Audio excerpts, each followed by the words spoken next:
Hello, good morning students. तो चलिए आज का क्लास स्टार्ट करते हैं। तो आज पढ़ेंगे हम लोग अध्याय 12 लेसन 12 समीकरण यानी कि इक्वेशन। तो आइए देखते हैं कि पहले समीकरण क्या होता है।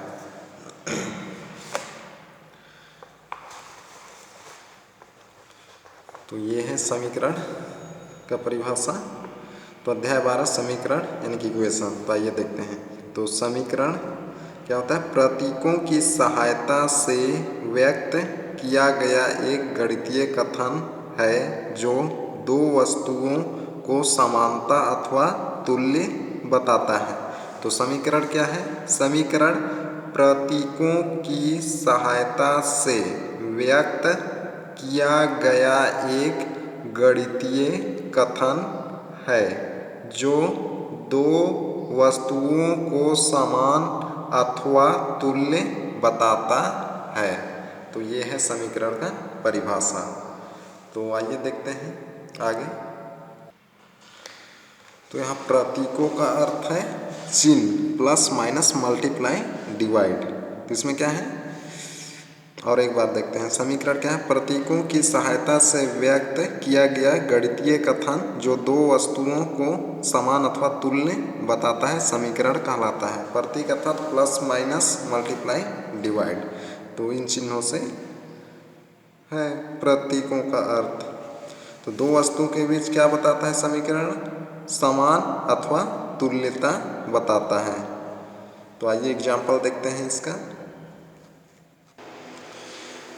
जैसे दो संख्याओं का योग मान लेते हैं। दो संख्या x और y है। तो इन दो संख्याओं का योग 35 है। तो क्या लिखेंगे इसको? ये दो संख्या है, कथन क्या बोल रहा है? दो संख्याओं का योग 35 है। तो दो संख्या मान लेते हैं x और y है। तो इनका योग किसके बराबर है? बोल रहा है 35 के बराबर। तो क्या हो जाएगा? x plus y is equal to 35। तो कथन ये हो गया। तो दो संख्या है, उनका योग क्या है? 35 है। तो कथनों में क्या बता रहे हैं? तुल्यता बता रहा है। दो संख्या है जिनका योग किसके बराबर है? 35 के बराबर है। तो यहाँ क्या बोल रहा है? समान अथवा तुल्य बताता है एक गणितीय कथन। तो यह क्या है? एक गणितीय कथन क्या है? दो संख्याओं का योग 35 है। तो यदि एक संख्या को x मानेंगे तो दूसरा y होगा। तो यह 35 हो जाएगा। तो यह है समीकरण। या इस तरीके से भी इसको समझ सकते हैं आप लोग। जैसे दो व्यंजकों के बीच समानता के कथन को समीकरण कहते हैं। दो व्यंजकों के बीच क्या है? समानता के कथन को समीकरण कहते हैं। अब व्यंजक तो समझते हो। तो व्यंजक क्या होता है? चर एवं अचर राशि जब प्लस माइनस मल्टीप्लाई इत्यादि से जुड़े हुए हों तो वह क्या कहलाते हैं? व्यंजक कहते हैं। अब वही व्यंजक में क्या है? बीच में यानी कि दो व्यंजकों के बीच में क्या हो जाए? समानता का कथन यानी कि इक्वल का चिन्ह हो तो समीकरण कहलाता है। यानी कि दो व्यंजकों के बीच समानता के कथन को समीकरण कहते हैं। तो व्यंजक जैसे व्यंजक क्या होता है? चर एवं अचर राशि के आपस में प्लस माइनस मल्टीप्लाई इत्यादि से जुड़ने से जो प्राप्त होता है उसे व्यंजक कहते हैं। और जब दो व्यंजकों के बीच समानता का चिन्ह जुड़ा हो यानी कि इक्वल का चिन्ह तो उसे क्या कहते हैं? समीकरण कहते हैं। तो जैसे पहले चर अचर देखते हैं। ये चर में क्या होता है? ए से लेकर जेड तक ABCD EFGH XYZ इत्यादि। और अचर में क्या होता है? 1 2 3 डैश डैश आगे। देखिए अचर जब यही दोनों और ये यानी कि चर और अचर मिल जाए किससे? प्लस चिन्ह किससे? प्लस से, माइनस से, मल्टीप्लाई से और डिवाइड के चिन्ह से। इससे तो क्या प्राप्त होगा? व्यंजक प्राप्त होगा। अब जब दो व्यंजकों के बीच क्या हो? समानता यानी कि इक्वल का चिन्ह लगा हो तो उसे क्या कहेंगे? समीकरण कहेंगे। जैसे देखते हैं पहले चर। जैसे चर राशि x है और अचर राशि 2 ले लेते हैं। तो चर राशि क्या है x है और अचर राशि क्या है 2 है। जब इसको हम लोग इसके द्वारा प्लस माइनस मल्टीप्लाई या डिवाइड किसी भी चिन्हों द्वारा जोड़ देंगे यानी कि जुड़ेंगे तो क्या हो जाएगा, व्यंजक प्राप्त हो जाएगा। तो इसको मैं प्लस से कर रहा हूँ तो x प्लस 2, तो x और 2 के बीच क्या आ गया प्लस, यानी कि चर राशि x और अचर राशि 2 किससे जुड़े हैं, प्लस के चिन्ह से। तो ये पूरा क्या मिल गया हम लोग को, एक व्यंजक। तो यह क्या हो गया, व्यंजक। तो ये समझ गए व्यंजक क्या होता है। जब चर एवं अचर राशि प्लस माइनस मल्टीप्लाई डिवाइड चिन्हों से जुड़े तो जो प्राप्त होता है यानी कि प्राप्त हुआ पद व्यंजक कहलाता है। तो ये समझ गए व्यंजक। और इसी को जैसे 2 into x is equal to क्या होगा 2x, तो यह भी क्या है, एक व्यंजक है। उसी तरीके से क्या हो जाएगा x अपान 2, यह भी एक व्यंजक है। तो समझ गए अब व्यंजक। और जैसे लेते हैं 2x प्लस 3, तो यहाँ पर भी ये क्या है, अचर है, ये चर है और ये अचर है। तो पहले में क्या था, चर और अचर मल्टीप्लाई से जुड़े हैं। फिर से एक जो अचर 3 था वो किससे जुड़ गया था, जो व्यंजक प्राप्त हुआ था 2x से, उससे किससे जुड़ा है, प्लस के चिन्ह से। तो ये पूरा क्या बन गया, यह भी एक व्यंजक है। तो ये समझ गए व्यंजक। जब एक ही पद रहेगा तो उसे एक पदीय व्यंजक, जब एक से ज़्यादा रहेगा तो उसे बहुपदीय व्यंजक कहेंगे। जैसे यहाँ पर एक व्यंजक 2x, तो इसमें कितने पद हैं, एक ही पद है तो ये एक पदीय हो गया। ये क्या हो जाएगा, एक पदीय व्यंजक। और जैसे 2x प्लस 3, तो यह क्या हो जाएगा, द्विपदीय होगा, द्विपदीय व्यंजक। तो इसमें 2 पद हैं 2x और ये 3, एक बार प्लस चिन्ह यानी कि कोई सा भी चिन्ह का प्रयोग हो, प्लस और माइनस, इन दोनों में से, प्लस और माइनस में से जितने बार प्रयोग होता है उससे एक अधिक होता है व्यंजक का नाम। जैसे एक बार प्लस चिन्ह है तो कितना, द्विपदीय व्यंजक। अगर 2 बार प्लस या माइनस कोई सा भी रहे इन दोनों में से, यानी कि इन दोनों में से अगर एक बार प्लस आया है, जैसे लेते हैं 2x प्लस 3 प्लस 3y, तो इस तरीके से यहाँ देख रहे हैं x है और यहाँ y है, तो ये नहीं जुड़ेगा क्योंकि अलग अलग चर है इसलिए। तो ये कितना है, चिन्ह कितने बार उपयोग है, यहाँ प्लस और यहाँ माइनस, तो टोटल 2 बार प्लस या माइनस का, तो ये त्रिपदीय है। तो देख भी सकते हैं 1 2 3 1 2 3 त्रिपदीय है। तो इस तरीके से समझ गए व्यंजक। तो आइए देखते हैं अब समीकरण। व्यंजक, तो समीकरण क्या था, दो व्यंजकों के बीच समानता के कथन को समीकरण कहते हैं। तो व्यंजक लेते हैं, पहला व्यंजक ले लेते हैं। तो व्यंजक पहला व्यंजक 2x प्लस 3, ये पहला व्यंजक। और दूसरा व्यंजक ले रहा हूँ मैं x प्लस 1, ये दो व्यंजक हैं। पहला व्यंजक क्या है 2x प्लस 3 और दूसरा व्यंजक क्या है x प्लस 1। अब इन दोनों के बीच क्या हो, समानता का चिन्ह हो, यानी कि इक्वल का चिन्ह हो, बराबर का चिन्ह, तब क्या प्राप्त होगा, समीकरण। तो समीकरण क्या हो जाएगा, समीकरण इज इक्वल क्या होगा 2x, ये समीकरण 2x plus 3 is equal x plus 1। तो पहला व्यंजक क्या था 2x प्लस 3, ये लिख दिए, और दूसरा व्यंजक क्या था x प्लस 1। और इन दोनों व्यंजकों के बीच क्या है, इक्वल का चिन्ह है। तो ये पूरा जो क्या कहलाएगा, समीकरण कहलाएगा। तो ये समझ गए समीकरण। तो समीकरण पहचानने के लिए सबसे आसान तरीका क्या है, इक्वल का चिन्ह लगा है, इक्वल के राइट साइड में 0 रहे या लेफ्ट साइड में 0 रहे और किसी एक तरफ क्या रहे, कोई सा चर वाला पद रहे, तो क्या होगा, वह समीकरण होगा। जैसे 2x plus 3 is equal to 0 है, तो यह भी क्या है, एक समीकरण है, क्योंकि यहाँ पर इक्वल लगा हुआ है और इक्वल के दोनों तरफ व्यंजक हैं। तो इधर भी व्यंजक है, इधर भी व्यंजक है, तो यहाँ ये शून्य व्यंजक है क्योंकि इधर शून्य है, इसलिए। तो ये समझ गए, आप समीकरण पहचान लेंगे। तो आइए देखते हैं अब आगे। तो जैसे ये है समीकरण, और भी है, जैसे समीकरण क्या 3x plus 9 is equal to 12। तो यहाँ भी देख रहे होंगे कि इक्वल का चिन्ह लगा है और इक्वल के दोनों तरफ लिखा गया है। लेफ्ट साइड में व्यंजक क्या है 3x प्लस 9 है, फिर राइट साइड में इक्वल की क्या है 12 है, यह अचर है। तो यह भी क्या है, समीकरण है। उसी तरीके से 3x + 5 = 8 समीकरण, और आगे है 5x + 9 = 2x + 12, यह एक समीकरण। तो आप पहचान लेंगे समीकरण। तो आइए देखते हैं अब आगे समीकरण का हल।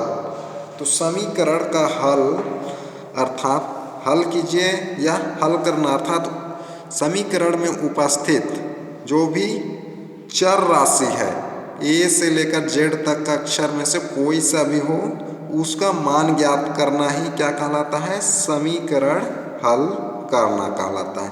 यानी कि समीकरण में अज्ञात राशियों का मान ज्ञात करना ही समीकरण का हल कहलाता है। तो समझ गए अब समीकरण का हल क्या होता है।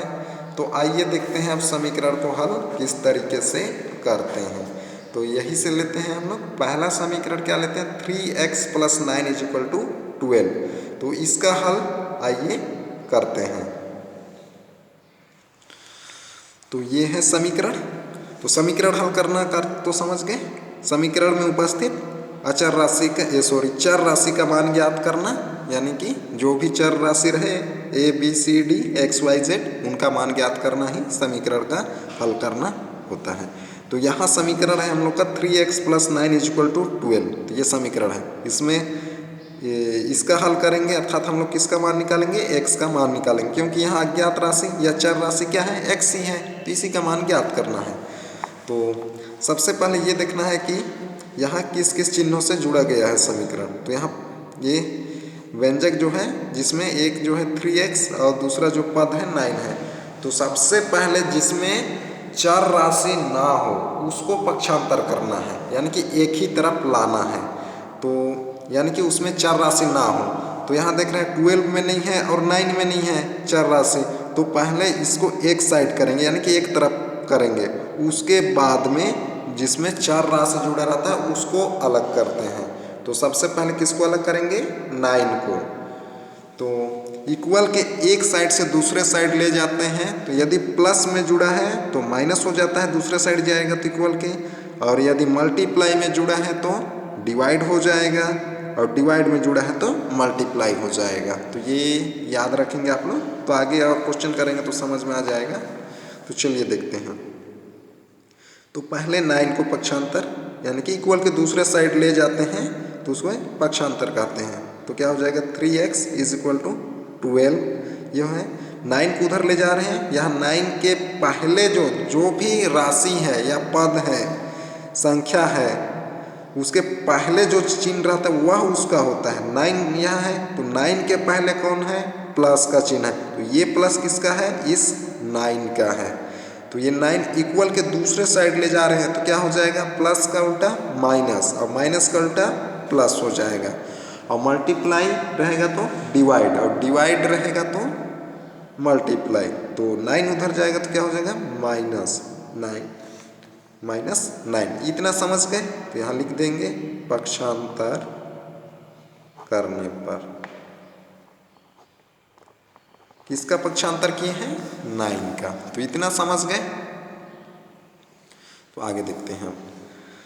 तो यहाँ पर 3x = 12 में 9 माइनस कर देंगे तो कितना आ जाएगा, कितना आएगा, 12 में 9 माइनस करेंगे तो 3 आएगा। तो ये समझ गए इतना। अब प्लस वाला अब कहीं नहीं है यहाँ पर, तो अब x का मान निकालना है। तो इस 3 को हटाना पड़ेगा यहाँ से, यानी कि पक्षांतर करना पड़ेगा। और 3x से किस रूप में जुड़ा है, यहाँ x और 3 के बीच कोई सा भी चिन्ह नहीं है। तो किसका चिन्ह है, मल्टीप्लाई का है। जब इसको दूसरे साइड ले जाएंगे 3 को तो क्या हो जाएगा, 3 के नीचे आएगा, यानी कि डिवाइड करेंगे इस 3 को किससे, इस 3 से। तो क्या हो जाएगा, x = 3। ये वहीं पर है, इसको उधर ले जा रहे हैं तो कहाँ लिखेंगे, नीचे। ऐसा बटे अपॉन का चिन्ह लगाकर इस तरीके से, ऐसा। ये समझ गए। अब यहाँ से जो जो कटेगा उसको कटा देना है। और कटाना कैसे है, एक ही टेबल से ऊपर का भी और नीचे का भी कटाना है। तो यहाँ 3 × 1 = 3, 3 × 1 = 3 कट गया। ऊपर भी 1 बचा, नीचे भी 1 बचा। जब ऊपर नीचे दोनों 1 रहता है तो उसको केवल क्या लिखते हैं, 1 लिखते हैं, ऐसा। तो ये समझ गए। तो x का मान कितना हो गया, 1। और समीकरण का हल क्या है, यही है आंसर। तो अज्ञात राशि किसका, x का मान ज्ञात हो गया तो वह क्या है 1 है। तो इस तरीके से हल करना है, समझ गए। तो आइए देखते हैं और एक क्वेश्चन देखते हैं, क्वेश्चन नंबर 3। तो क्वेश्चन नंबर 3 है, ये आप लोग बनाएंगे, ये होमवर्क में रहेगा आप लोगों का। क्वेश्चन नंबर 2 समीकरण हल करना है, तो ये होमवर्क जैसे मैं बताया वैसे ही हल करेंगे। और आगे देखते हैं क्वेश्चन नंबर 3। क्वेश्चन नंबर 3 है 5x + 9 = 2x + 12 है। तो इसका हल करना है। तो आइए देखते हैं इसका हल नंबर 3 क्या है। 5x + 9 = 2x + 12। तो ये है, तो इस समीकरण का हल करना है। तो यहाँ पर भी सबसे पहले क्या करेंगे, चर वाले को एक तरफ लाएंगे, अचर यानी कि जिसमें x नहीं जुड़ा है उसको एक तरफ और जिसमें जुड़ा है उसको एक तरफ। तो आइए देखते हैं। तो यहाँ क्या है 5x, इसमें x है इसमें नहीं है, और राइट साइड में यहाँ x है 2 के साथ, यहाँ नहीं है। तो इसको कहाँ लाएंगे, लेफ्ट में लाएंगे। तो लेफ्ट में लाएंगे तो यहाँ क्या है 2x के पहले यहाँ कुछ भी चिन्ह नहीं दिख रहा है तो क्या है प्लस है, इधर आएगा इक्वल के लेफ्ट में तो क्या हो जाएगा माइनस का, ये 2x। इतना समझ गए। अब ये 12 को वही रहने देंगे। अब फिर ये 9 उधर जाएगा तो क्या हो जाएगा, यहाँ प्लस का 9 है, उधर जाएगा तो क्या हो जाएगा माइनस का 9 हो जाएगा। इतना समझ गए। तो यहाँ क्या हुआ है पक्षांतर, पक्ष का अंतर, यानी कि एक पक्ष से दूसरे पक्ष में ले गए हैं पक्षांतर करने पर। इतना समझ गए। अब माइनस कर देंगे, 5x में 2x माइनस हो जाएगा तो कितना आ जाएगा 3x आएगा, और इधर 12 में 9 - 3 आएगा। अब यहाँ पर अब x का मान निकालना, तो x के साथ 3 किस में जुड़ा है मल्टीप्लाई में, उधर जाएगा तो क्या हो जाएगा डिवाइड। तो x = क्या हो जाएगा 3/3, 3 × 1 = 3, 3 × 1 = 3, तो x = क्या हो जाएगा 1। ये हो जाएगा आंसर। तो इस तरीके से करना है, समीकरण का हल बन जाएगा। तो आइए देखते हैं अब आगे। तो होमवर्क में रहेगा आप लोगों का क्वेश्चन नंबर 2, क्वेश्चन नंबर 4 और क्वेश्चन नंबर 5। तो ये होमवर्क है आप लोगों का, बनाएंगे होमवर्क। तो आइए देखते हैं अब आगे।